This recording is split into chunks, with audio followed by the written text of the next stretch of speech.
Good morning, my garden friends. It's Sunday morning, October 11th, 2020, and I'm just out here by myself and just doing a few little odd jobs. And one, of course, is not really a job, but it's such a pleasure to do a little garden art with caladiums and blooms from my bougainvillea. And I make that just for me. So I can come out later on in the day and say, oh, that's pretty, and just enjoy it. My lettuce trays are growing quite nicely, and we've been eating off those for the last week now. And behind there is the red crimson clover that I'll show you shortly. And but sometimes in the fall, it's good to just take your time, get jobs done, but allow these different plants that maybe you want to cut back or cut out, or rip out, allow them to go ahead and drop their seeds first. I have Johnny Jump Ups.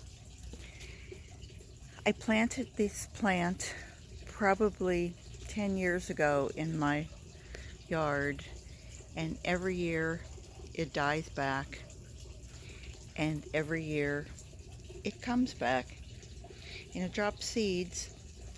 I really don't see them, but it drops seeds, and next year it'll bloom itself out, and it'll be everywhere in my yard. The pentas, I suppose I planted pink. I don't really remember. I know I've planted lots and lots and lots of red, and that, as you can see here, let me show you that drops its seeds and sends off new starts, and I'll take those up and pot them, and then I can plant them somewhere else. But the different colors, they probably came from somewhere, but as I said, I really don't remember planting those. But here's the Johnny Jump Ups. I mean, they just keep coming back. You can see I'll see one little sprout somewhere, and then I see them somewhere else, and I think, okay, great. And Gwendolyn knows what's going on. I don't, but Gwendolyn knows. And the coleus, I'll cut those back. The Blue Days was a tiny little plant. It was just a little 4-inch. And I find starts of that everywhere. Here's more of the pentas that probably a bird brought over and blew across. Oh, look, more Johnny Jump Ups. And marigold was planted the whole way on the other side of the yard. And more coleus. And sometimes you just have to let things, as they say, sometimes you have to let nature just flow over you and carry you along. And the plants in the back it's a dwarf mock orange, a wheeler mock orange, and I planted tiny little plants that were only supposed to get a foot wide and a foot tall, and as you can see, they've just taken over in the back. The gardenia is almost getting like a chlorosis, and I'm treating things with my favorite two products, which are neem oil,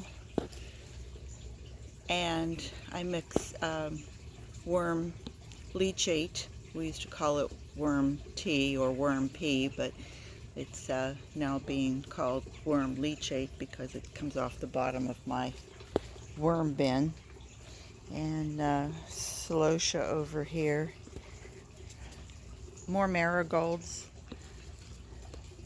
Lots and lots of caladiums. I love caladiums. They do really well in Florida.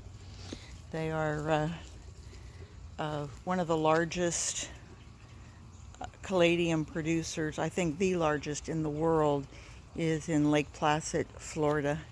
which is about an hour from here. And so I started off with 100 bulbs. And each year, whenever they have their festival at the end of July, I go and buy more bulbs. Uh, these guys are called uh, Dragon Hearts. It's really cool. And the ones in the back are Florida Fancies.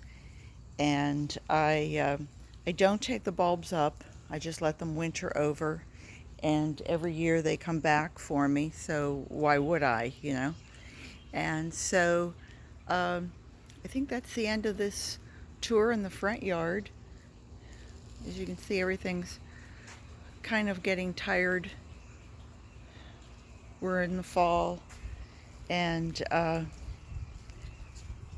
as I said, time to clean up and pull things out. But for the moment, I'm just kind of letting everybody drop their seeds so that next spring I already have volunteers coming up.